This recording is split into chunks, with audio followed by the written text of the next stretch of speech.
Assalamualaikum warahmatullahi wabarakatuh. Halo teman-teman, kembali lagi di channel aku.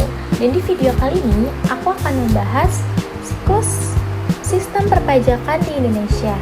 Mulai dari wajib pajak mendaftar, sampai ke tahap penagihan atau restitusi pajak. Nah, materi ini penting banget, khususnya buat kita sebagai mahasiswa, karena cepat atau lambat kita juga akan menjadi wajib pajak. Nah, di sini ada bagian tentang siklus sistem perpajakan Indonesia. Yang pertama, ada NPWP atau NPPKP, pencatatan atau pembukuan, pembayaran atau penyetoran.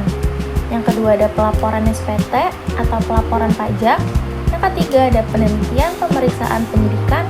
Yang keempat ada penetapan, yang dimana muncullah SKP dan STP. Yang kelima ada pembetulan, keberatan, pengurangan atau penghapus sanksi. Yang keenam ada banding atau gugatan. Yang ketujuh peninjauan kembali. Dan yang ke-8 di sini ada restitusi dan penagihan. Nah, yang dimana di video kali ini saya akan menjelaskan dari siklus sistem perpajakan itu sendiri. Yang pertama, kepemilikan NPWP. Siklus perpajakan diawali dengan kepemilikan NPWP atau nomor pokok wajib pajak. Berdasarkan Undang-Undang Nomor 7 Tahun 2021 tentang KUP Pasal 1 Ayat 6, NPWP adalah nomor yang diberikan kepada wajib pajak sebagai sarana administrasi perpajakan dan sebagai identitas dalam melaksanakan hak dan kewajiban perpajakan. Sederhananya, NPWP itu seperti KTP di dunia perpajakan. Tanpa NPWP, wajib pajak tidak bisa menjalankan kewajiban pajaknya secara formal. Yang kedua, pencatatan atau pembukuan. Setelah memiliki NPWP, wajib pajak wajib melakukan pencatatan atau pembukuan. Menurut Pasal 1 Ayat 29 Undang-Undang KUP, pencatatan atau pembukuan adalah proses yang dilakukan secara teratur untuk mengumpulkan data dan informasi keuangan.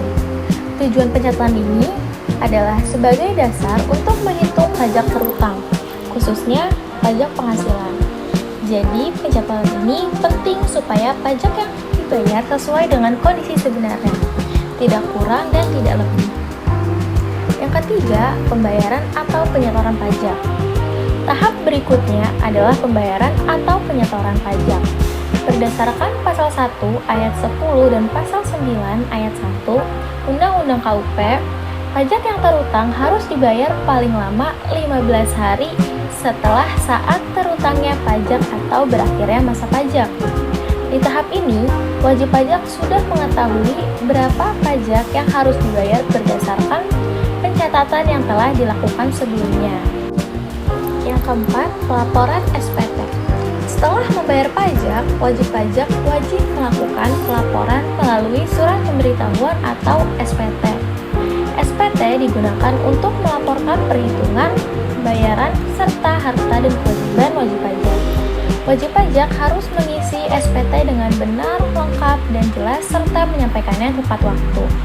Jika terlambat melapor SPT, maka akan dikenakan sanksi administrasi sebesar Rp100.000 untuk wajib pajak orang pribadi. Yang kelima, penelitian, pemeriksaan, dan penyidikan oleh DJP. Setelah SPT disampaikan, Direktorat Jenderal Pajak atau DJP dapat melakukan pengawasan berupa penelitian, yaitu mengecek kelengkapan dan kebenaran pengisian SPT, pemeriksaan, yaitu pengujian lebih mendalam terhadap data wajib pajak, dan penyidikan jika terdapat dugaan tindak pidana di bidang perpajakan. Tahap ini menunjukkan bahwa sistem perpajakan di Indonesia menganut self-assessment system, tetapi tetap diawasi oleh pemerintah.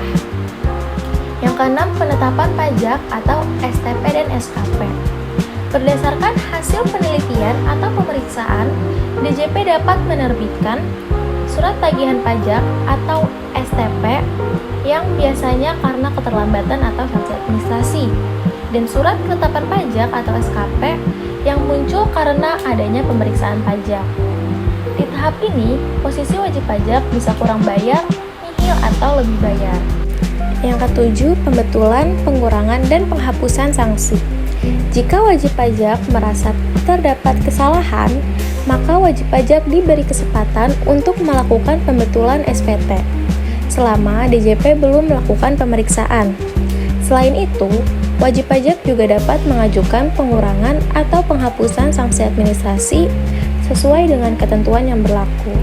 Tahap ini menunjukkan bahwa sistem perpajakan tidak langsung menghukum tetapi memberi ruang untuk perbaikan. Yang ke-8, keberatan. Apabila wajib pajak tidak setuju dengan hasil SKP, maka wajib pajak dapat mengajukan keberatan kepada DJP. Keberatan dapat diajukan atas SKPKB, SKPKBT, SKPN, SKPLB, serta pemotongan atau pemungutan pajak oleh pihak ketiga.